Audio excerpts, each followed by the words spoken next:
Hey everyone, I am Ian from Tone Hi-Fi, and I've had a week.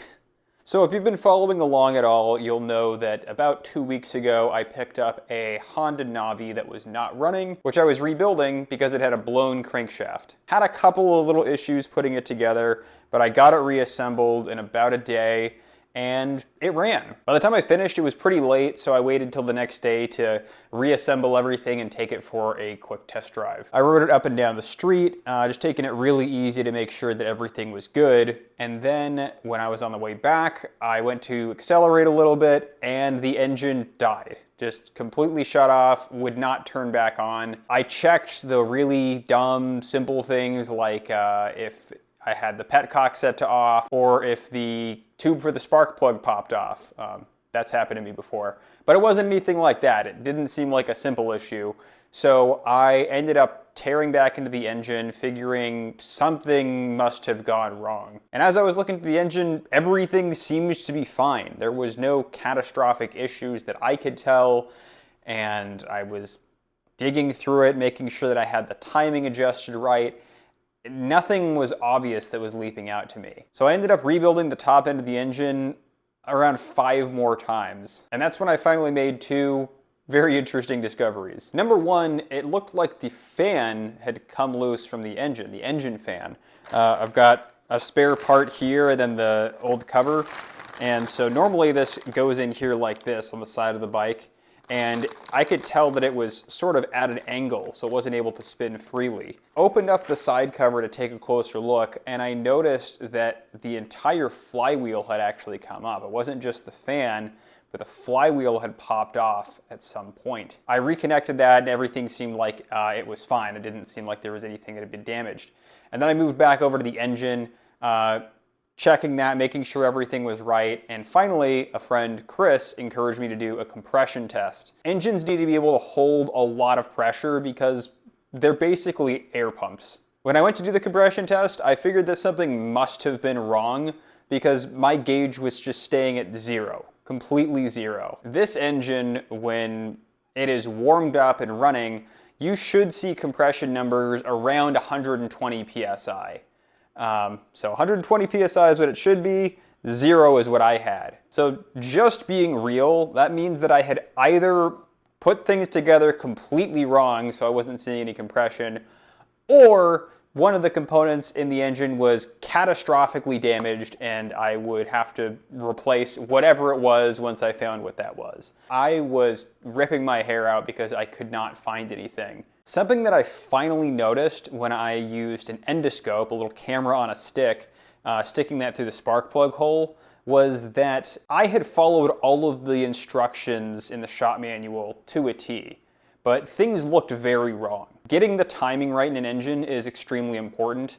You need to have intake valves, exhaust valves, open and close at exactly the right time in the engine's rotation. Otherwise, you can get things like valves that are sticking out when a cylinder is going up, so that causes catastrophic damage to the valves, or you can get things like no compression at all. And it turns out that the timing markings on my flywheel were actually wrong. So I was following everything exactly as the shop manual had stated, and that was throwing everything completely off. It was only by using my little camera on a stick and being able to tell when the piston was all the way up that I was able to build things properly. I really took my time to make sure that the timing was correct this time. I also made sure to set my valve clearances on the compression stroke, and lo and behold, my compression tester finally showed that I was getting pressure. So I excitedly put the spark plug back in, connected the coil pack, tried to crank it over. So that was a big letdown, but to be honest, now that I knew that my compression was right, there was only a few things that could possibly be wrong. In order for an engine to run, you need compression, air, fuel, and a spark. I knew that the engine had compression. I knew that there was no issue with air getting into the engine. I knew that the carburetor was clean and that there was fuel flowing into that. So the last thing that could have been wrong was spark.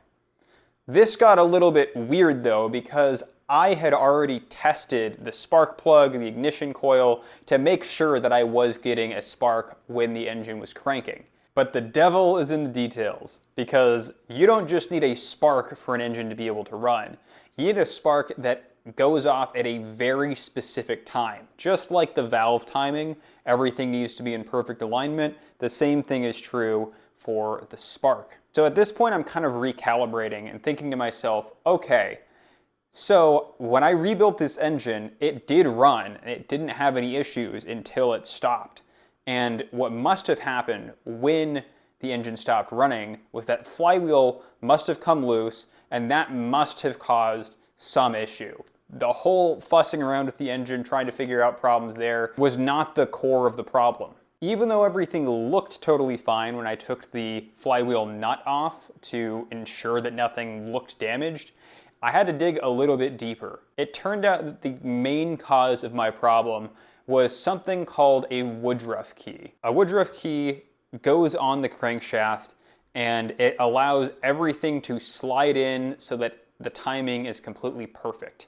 It allows everything to be aligned, and fortunately, they are a part that is easily removable. And fortunately, in my case, I already had the original crankshaft that I bought the bike with. So I took the Woodruff key off of this crankshaft, installed it onto the one that's already on the bike, reconnected everything, and then the bike ran.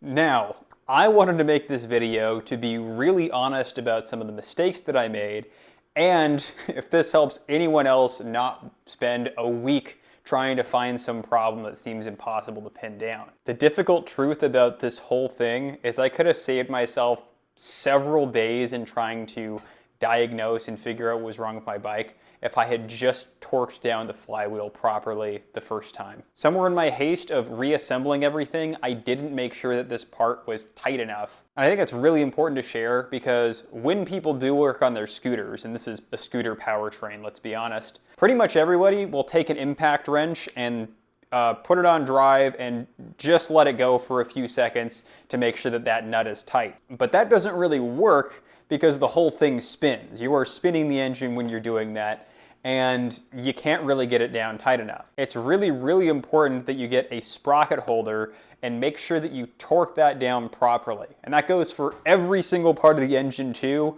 You have to make sure that all of your torque values are correct, or else you could have catastrophic engine issues, bunch of problems for completely preventable reasons. Now, with that said, I have to show you that the Navi is now completely finished, everything's reassembled, and it's riding great. I've taken it on a couple of quick rides, and this was a fantastic learning experience.